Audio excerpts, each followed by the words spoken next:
UCP Basics. El día de hoy hablaremos de uno de los inventos quizás más importantes de la historia moderna, y es que llegó a cambiar no solo el campo de las telecomunicaciones, sino también la medicina e incluso el entretenimiento. Sí, estamos hablando del transistor. El transistor nació en la década de 1930 en los Bell Labs, que posteriormente se convertirían en AT&T, una de las empresas del sector de las comunicaciones más importantes de Estados Unidos. Tenían un problema muy serio con las comunicaciones telefónicas a larga distancia, y es que para la época, si se quería enviar una señal a una distancia corta, entre cientos de metros hasta pocos kilómetros, no había ningún problema. Pero para las comunicaciones de larga distancia, es decir, de costa a costa en Estados Unidos, la señal debía atravesar entre 6.000 y 8.000 kilómetros. En estos casos, la señal pierde intensidad y cada cierta distancia hay que volver a aumentarla. Esta operación se conoce como amplificar y el dispositivo que lo hace se conoce como amplificador. Durante la Segunda Guerra Mundial, la amplificación se hacía con válvulas de vacío, pero eran dispositivos poco fiables, consumían mucha potencia y disipaban mucho calor, resultando poco prácticos. Así, en 1930, el laboratorio Bell se propuso encontrar un dispositivo más fiable. Se supuso que la respuesta debía buscarse en una clase de nuevos materiales, los semiconductores, de los que, por aquellos tiempos, comenzaban a descubrirse sus singulares propiedades. Entonces, en las Navidades de 1947, un equipo liderado por William Shockley dio solución a este problema al fabricar un prototipo que hacía lo mismo que las válvulas de vacío, amplificar señales eléctricas, pero con la diferencia de que éste utilizaba un material semiconductor, el germanio. Inmediatamente se comprobó que el nuevo dispositivo poseía enormes ventajas, como eran su tamaño reducido y su fiabilidad. Con el transistor nació también una nueva era, que después hemos llamado la de las tecnologías de la información y las comunicaciones. Los laboratorios Bell dieron a conocer la invención el 30 de junio de 1948 y decidieron llamarlo el transistor, nueva palabra que resulta de la contracción de otras dos, transfer y resistor, transresistencia, una peculiaridad del dispositivo. Pronto este invento lanzaría la revolución en la electrónica computacional. La revolución en la electrónica computacional se aceleró también gracias a una guerra, la Guerra Fría.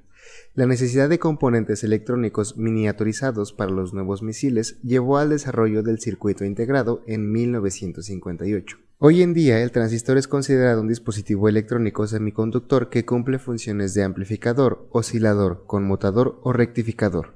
Los transistores se encuentran presentes en todos los enseres domésticos de uso diario, como radios, televisiones, grabadores, equipos de rayos X, reproductores de audio y video, hornos de microondas, entre otros. Además, que gracias a este gran invento es posible la aparición de los dispositivos en tamaños moderados al alcance de todos. Los transistores se clasifican en dos grupos, transistores bipolares y transistores de efecto de campo. Los transistores bipolares basan su funcionamiento en dos uniones PN, una en positivo y la otra en negativo.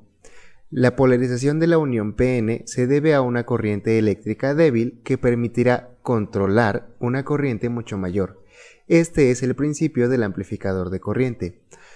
En contraparte, entre los transistores de efecto de campo, o FET, se pueden distinguir las siguientes familias. Los transistores MOSFET, que utilizan las propiedades de las estructuras metal, óxido, semiconductor. Los transistores JFET, que utilizan propiedades de uniones PN. El transistor monofásico, llamado transistor de unijunción, que ya casi no se usa, pero se usó para crear osciladores. La tecnología híbrida, el IGBT, es un híbrido bipolar y MOSFET utilizado principalmente en electrónica de potencia. Los dos tipos principales de transistores satisfacen las necesidades de la electrónica analógica digital de potencia y electrónica de alto voltaje. La tecnología bipolar se utiliza principalmente en electrónica analógica y de potencia. Las tecnologías FET y CMOS se utilizan principalmente en electrónica digital. Se pueden usar para hacer bloques analógicos en circuitos digitales y también se utilizan para hacer controles de potencia y para electrónica de alto voltaje. Sus características son más parecidas a las de los tubos de vacío, ofrecen una mejor linealidad en el contexto de los amplificadores de alta fidelidad, por tanto menos distorsión. Una combinación de ambas tecnologías se utiliza en IGBTs. Los transistores MOS y bipolares funcionan de maneras particularmente diferentes. El transistor bipolar es un amplificador de corriente. Se inyecta una corriente en la base emisor para crear una corriente multiplicada por la ganancia del transistor entre el emisor y el colector. Los transistores NPN bipolares, negativo, positivo, negativo, permiten que una corriente fluya desde la base, positiva, al transmisor, negativo.